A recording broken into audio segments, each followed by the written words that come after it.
আসসালামু আলাইকুম। আমরা এখন আছি নেপালের পোখরাতে। এটা হচ্ছে আমাদের হোটেল থেকে ৩-৪ মিনিট দূরে যে লেক ভিউ, সেই লেকে। এটা হচ্ছে পোখরার ফেমাস একটি লেক, যেখানে সমস্ত ট্রিস আছে এবং এটা দেখার জন্য। ওই দিক দিয়ে আরও অনেক জায়গা আছে, যেহেতু আমরা একটি দিক চলে এসেছি তাই ওই দিকটা দেখাতে পারতেছি না। আমি আপনাদেরকে যদি দেখাই, যে দেখেন এখানে লেকের মাঝখানে একটা বাড়ি আছে। আমি জানি না এটা কি, এটা হয়তো একটি স্পোর্ট।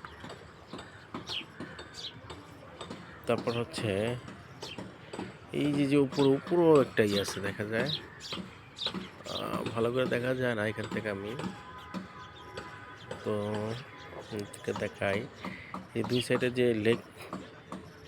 এখানে সুন্দর সুন্দর বোট আছে যেগুলোতে মানুষ ঘুরে। এই যে দেখেন, এই যে পাহাড়গুলা, সমস্ত পাহাড়গুলো একসাথে মিশছে। তারপর এই যে পাহাড়, এই পাহাড়ের টপে আপনি সানসেটের জন্য আপনাদেরকে সকালে সূর্যোদয় দেখানোর জন্য নিয়ে যায়। এখানে টাওয়ার আছে, কেবল কার ধরতে হয়।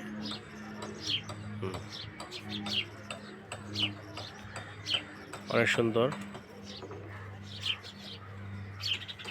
Mind blowing.